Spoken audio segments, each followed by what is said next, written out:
Frozen Tundra Football League.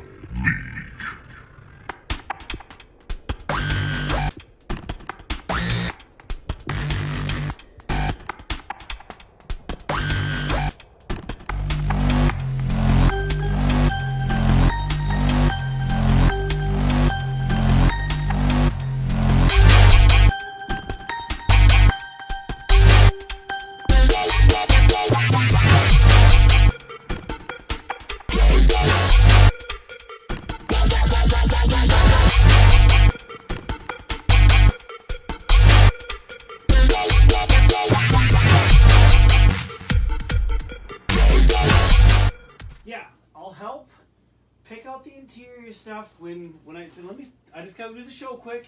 There are 3 rooms in the boat. Each one can be different. It'll be awesome.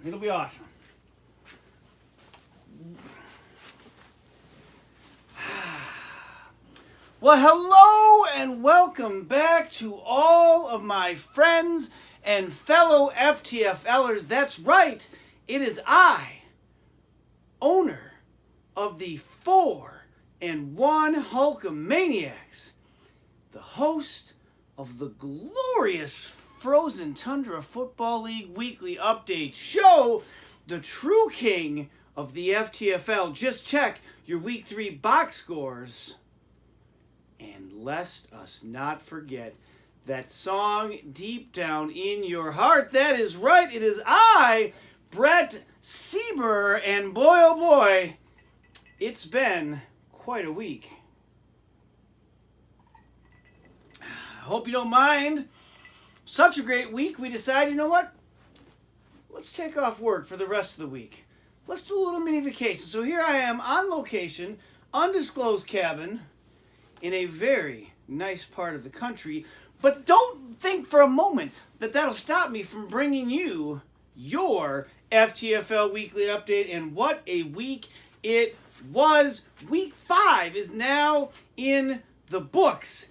We just wrapped up Tuesday Night Football. That's right, Tuesday Night Football. We've got Monday Night Football. We've got Sunday Night Football. We've got football all day on Sunday. And now, because of the current pandemic, this week we had Tuesday Night Football. And let's be clear, going forward, definitely a possibility. More will have to be paid attention to that later. I just hope that we're able to keep getting games. And I know it makes the schedule wonky. I know that it has kind of affected who we play, when we play, and how we play. But as long as they're still playing, so should we. So should we. And let's be clear, as long as we're still playing, teams be trading. This week, 2 trades went down. One, a little under the radar, not much said about it. The second one really had some people going, huh? That's right, the first one took place between Sid and I. Sid got in the deal Myles Gaskin and a 3rd-round draft pick from yours truly, and in return, I got Sid's 10th-round draft pick and the starting running back of the Pittsburgh Steelers. No, not Le'Veon Bell, although I wish that he probably wishes it was him still. No, James Conner. Now, the other trade in the league is one that really kind of made you go, because one of the owners involved in the trade was involved in a trade a couple weeks ago where he traded his 4th-round pick and Christian Kirk for Michael Gallup and an 8th. Since that trade, Kirk has racked up 13 points, Gallup has racked up 7. Let's not pretend anyone's burning the place down. However, more points and you got a 4th-round pick out of the deal. Yeah, you take that trade all day, every day. Saltmarsh, though, was not to be outdone with that trade. I think that's 12, maybe 20 years. I don't know. Boy, it's smooth. Saltmarsh hooked up with the other Adam in the league and went ahead with this trade right here. Adam Swart got Mark Ingram, Corey Davis, a 1st and a 6th-round draft pick. So he got Saltmarsh's 1st and 6th. So remember, I just told you, Salty traded away his 4th, so now he does not have a 1st, a 4th, or a 6th. This is rapidly, falling into the year when Salty didn't have anything until a 5th-round draft pick. Although this last year, he didn't have anything until a 3rd round. Saltmarsh kind of has this trend of getting rid of his top picks. Now, in return, Adam did acquire Todd Gurley, who seems to be coming alive in Atlanta, even though Atlanta is pretty much dead. I mean, life support is not even a thing anymore. 0-5 is that team. And Keenan Allen, who caught a touchdown and then promptly left the game with back spasms. If we were to hand out a wet paper sack of the week award, it would be a neck-and-neck battle between Keenan Allen and Dalvin Cook, because both of those guys are truly wet paper sacks. Salt Marsh also did nab Swartz 8th and 15th round draft pick, so he's stocking up in the later rounds. Let's be clear, though, maybe not the best move, because he has been known to leave a draft and skip the later rounds. So I don't know. We'll see where this trade goes. Two teams, one of those teams involved in the trade, the other one not, both leading the divisions. Myself and Deesum held serve this week. We got victories. I did mention, too, a little earlier with the Pittsburgh Steelers running back in my trade, Le'Veon Bell. Oh, my, how the mighty have fallen. Le'Veon Bell sat out for an entire year just to get his way. Wanted more money. Wanted a longer contract. I suppose who doesn't? Eventually ends up with the Jets. So he got a $35 million deal. I don't know how much of that was guaranteed, but as of tonight, he no longer has a job. He was playing for a terrible football team who didn't do anything to utilize him. He still got paid, but I bet he'd do that all over again in a heartbeat if he could, because then he would get to play with the spotlight player for this week's edition of Who Dis? We're going to get to that a little bit later, but for now, we should get to the games. And my, oh my, we are starting off with an absolute dynamite game. Now remember, we went into this week and 4 teams in the South were 2-2. Big week. They're battling against each other. Deesum drew Linkowitz from the other division, but Eric of the Pack Attack drew the Architect, both coming in at 2-2, and this one came down to one of the final plays of the Tuesday night football game. Eric, in stunning fashion, pulls it out. 85-84.5. He went into Tuesday night down 13.5 points, and Matt had not one but 2 players going, while Eric just had 1. Devin Singletary and the Buffalo defense could not get it done. Jonnu Smith with a pair of touchdowns, and boy, oh boy, Eric moves on. Matt falls backwards. If you're Eric, Russell Stupid-Face Wilson, 24 points. Not his best week, but again, that was another game where Eric benefited from a last-minute touchdown. And so did another team in the league, but we'll talk more about that one in a little bit. Yeah, Jonnu Smith had 16.5 after Russell's 24. Jamison Crowder got a start for 16. Legatron, that's right, Legatron, 14 points. And boy, oh boy, the man who we have talked a lot about this year on Eric's team, the number 1 overall draft pick in the league, Clyde Edwards-Helaire. 5.5, just a measly 5.5. Now, let's be clear, the whole Kansas City team seemed to be sleeping, but this is dangerously becoming a trend for Clyde. The other 4 players were underneath that 5.5 point tally. Not a great week, but good enough for Eric. If you're Matt, led the way by Adam Thielen, 20.5. Carson Wentz, 18. Derek Carr on the bench with 32. 85-84. Yep, that would have done it. That would have definitely won you the game. Joey Sly with 13. Will Fuller, the 5th. Not the first, not the second, not the third, not the fourth, but the 5th. He added 10 points. Terry McLaurin, a stalwart to date, 1.5. Zach Ertz, a 0.5 point. I thought, man, Zach Ertz used to be good, right? He is averaging just under 6 points a game this year. I went back. Last year, he was 8.7. In 2018, 10.4. His production has steadily declined over the last 2 seasons, although, again, that was not the problem on this night. It was the Buffalo defense. 0 points. They're averaging 4.5 points. The vaunted Buffalo. 2 of them games came, one against the Jets and one against Miami, and they are averaging a mere 4.5 points on the season. That was coming into tonight. The 0, of course, is going to bring it down lower. And speaking of lower, that is Matt's team as we move on. Next up, the king of the FTFL at 2-2, taking on the radioactive monkeys, who are wheeling and dealing as if the place is coming unglued. Both of these teams, again, the other 2-2 matchup in the South, and Saltmarsh benefits from a key injury to Dalvin Cook, he of the wet paper sack team. Really, when Cook left that game in the third quarter, the Vikings lost the wind in their sails. His team lost the wind in its sails. And Saltmarsh sailed to victory 92-85.5. Kyler Jr. Stupid Face Murray with 24 points. Miles Sanders with a big touchdown run that led to him having 23 points. Mark Andrews, 11. The Baltimore Colts. Listen to me. I put on the old man suit. I'm drinking 20 year, and I'm calling them the Baltimore Colts. Woo! I tell you what. Let's try that again. The Indianapolis Colts, the best defense in the league, put up 11. James Robinson, who of course is part of that trio. We're going to update that chart at the end. 6.5 points. Actually, we're going to update it right after this game. A point higher than Clyde Edwards-Helaire, but not quite what Salty has been accustomed to. Everyone else was below 6.5. Nothing on the bench for Salt March. Again, played the right players, made the right call because, well, he got the victory. If you're Sid, Cousins and Ryan suck up. That's right. The kicker tied Cousins with 16 points apiece. The Browns defense had 13. Dalvin Cook, 12.5. And then he got hurt. He went into the locker room. He came back. He tried to do one more play, and then he was done for the night, as was Sid's team. Calvin Ridley, 12 points.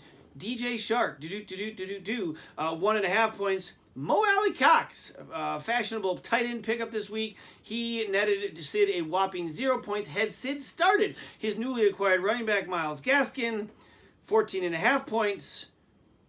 You know, he could have won this game, but you're probably not going to start Myles Gaskin when you have Dalvin Cook. But it would have benefited you. Instead, you fall to 2-3. The Monkeys march on to 3-2 and march on to the next game of the week we do. The Ryan Deason fantasy football team coming in 3-1, leading the South Division, taking on the suddenly falling fast 2-2 Team Linkowitz. Crash into me. Oh boy. He had Tuesday night. Finally, the Titans were back on the field. Derrick Henry suiting up. Would it be enough? No, it would not. 119.5 to John's 107.5. Patrick Mahomes off week, but he still netted 26 points for Ryan Deason. DJ Moore with a big touchdown, which led to his 18. Darrell Henderson is kind of becoming a stud out in LA, 17.5. Travis Kelce, 16. Tyler Boyd, 4. He was the only person on his starting lineup who had less than 7.5 points. But there was someone on his bench who outscored all of his starters with 37.5. More on that individual in just a moment, if you catch my drift. Drifting is what John's team is doing. He started 2-0. He has now lost 3 in a row. Now, this kind of harkens back to last season where John started... he was 4-3 at one point, lost 5 in a row, and tumbled out of the playoffs. Are we seeing a repeat of that just earlier this year? Maybe. And it really comes down to his quarterback. Matt Ryan, for the second straight week, 4 points. The Falcons are in shambles. Matt Ryan is just... he's throwing the ball all over the place, but they are not scoring points. And by the way, I mentioned this last week, but it bears mentioning again. John does not have a backup quarterback. He needs to hit the waiver wire this week and try to just plug the hole as best he can. For the guys that were scoring, the Baltimore defense, the Ravens, not the Colts, 24 points. Derrick Henry at 16.5 on Tuesday night. Will Lutz with 16. Tyreek Hill 13.5, and Jonathan Taylor with 11. A great week for John, over 100 points. But he ran into Deason, and he fell smooth over.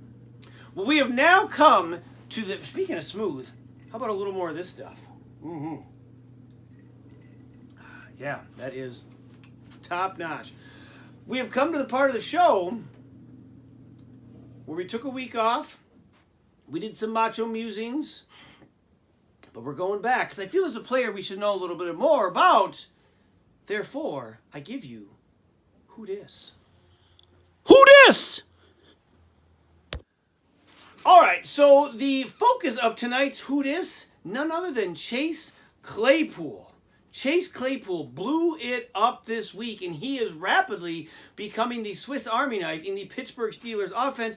37.5 points. We'll get to that a little bit. He was born on July 7th, 1998. Again, Ryan Deason was already in college in 1998. The rest of us were about to show up then, just a mere month and a half later from when Chase was born. He's Canadian, if you were not aware. He was born in Abbotsford, British Columbia, Canada, where he grew to the height of in his childhood. Wow, I'm struggling here. Maybe I need more of the 20 here. He is from Canada, Abbotsford, British Columbia, Canada. He went to the Abbotsford Senior Secondary School where he played football. And when I say played football, that maybe is an understatement. In his senior year, let me read to you what happened during Chase Claypool's senior year. Remember, he's a receiver, stands 6'4", 240 pounds, an absolute physical specimen. He caught 58 balls for 1,473 yards and 18 touchdowns.